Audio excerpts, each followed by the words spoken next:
আজকের দিনটা যেন স্মৃতির পাতায় আলাদা করে লিখে রাখার মতন।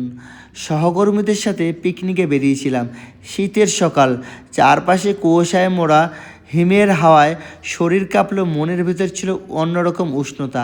গঙ্গার পাড়ে পৌঁছে নৌকায় করে এপার থেকে ওপারে যাওয়ার সেই মুহূর্ত ছিল ভীষণ রোমাঞ্চকর। মালপত্র ক্যারি করতে করতে হাসি ঠাট্টা, একে অপরকে সাহায্য, সব মিলিয়ে আলাদা এক আনন্দ। নৌকা যখন ধীরে ধীরে কুয়াশা চিরে এগিয়ে যাচ্ছিল, গঙ্গার জল আরও নীরব প্রকৃতিতে যেন আমাদের আনন্দকে আরও গভীর করে তুলছিল।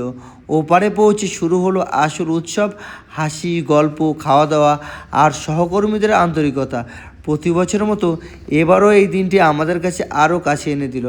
প্রচণ্ড ঠান্ডা আর কুয়াশার মাঝেও আজকের দিনটা ছিল ভীষণ উষ্ণ স্মৃতিতে ভরা। সত্যি প্রতি বছর এই পিকনিক শুধু বেড়ানো নয়, এটা আমাদের বন্ধন আর আনন্দের এক সুন্দর